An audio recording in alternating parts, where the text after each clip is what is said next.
সর্বোচ্চ আদালত রায় প্রদান করে এবং রায় কোটা নিয়ে ছাত্র সমাজের যে দাবি ছিল তার চেয়েও বেশি পূরণ হয়, যেখানে 93% মেধার ভিত্তিতে নিয়োগের ব্যবস্থা রেখে প্রজ্ঞাপন করা হয়। কিন্তু দাবি পূরণ হওয়া সত্ত্বেও বিএনপি, জামাত, ছাত্রদল, ছাত্র শিবির শিক্ষার্থীদের মাঝে অনুপ্রবেশে নৈরাজ্য, ধ্বংসাত্মক কর্মকাণ্ড চালায় এবং অযৌক্তিক আন্দোলন চালিয়ে যেতে থাকে। আমাদের সরকার সাম্প্রতিক সহিংসতার ঘটনা তদন্তে বিচার বিভাগীয় কমিশন গঠন করেছে। এমনকি জুডিশিয়াল কমিশনে বিদেশি সংস্থা ও বিশেষজ্ঞ ব্যক্তিদের পরামর্শ অন্তর্ভুক্ত করা হবে মর্মে মাননীয় প্রধানমন্ত্রী নির্দেশনা প্রদান করেছেন। সাংবাদিক বন্ধুগণ, আমরা দেখেছি শুরু থেকে এই ছাত্র আন্দোলনের একটি রাজনৈতিক ইন্ধন ছিল। একথা আমরা বারবার জাতিকে সতর্ক করেছি।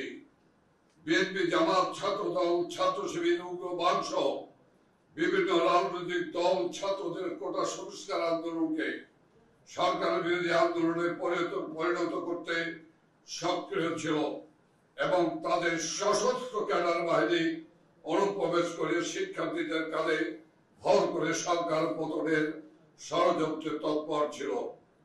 এ অবস্থায় আন্দোলনের নামে রাজধানী ঢাকায় পরিকল্পিতভাবে নৈরাজ্য সৃষ্টি করা হয়, সরকারি গুরুত্বপূর্ণ স্থাপনায় আগুন দেওয়া হয়, আইন শৃঙ্খলা বাহিনীর সদস্যদের হত্যা করা হয়, সারা দেশে পরিকল্পিতভাবে নজিরবিহীন হত্যা ও ধ্বংসযজ্ঞ চালানো হয়।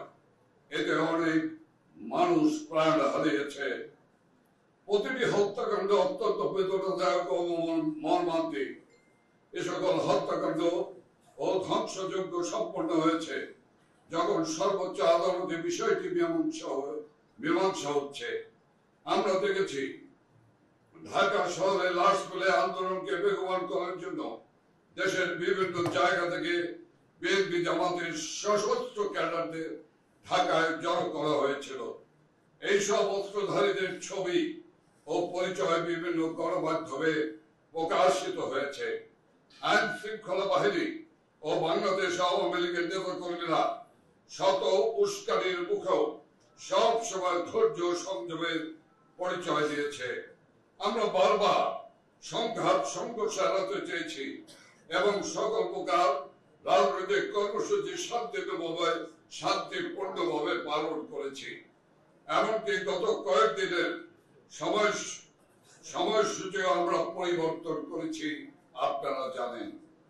এরপর তাণ্ডব থামছে না এবং আমাদের এতদিনের অনুমানকে সত্য প্রমাণ করে আন্দোলনকারীদের নামে বিএনপি, জামাত, শিবির তাদের মুখ উন্মোচন করেছে।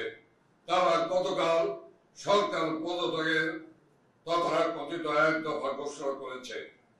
সরকার পরিবর্তনের দাবি ছাত্রদের নয়, এই দাবি ছাত্র আন্দোলনের বেড়ায় থাকা বিএনপি, জামাত সরকার বিরোধী গোষ্ঠী।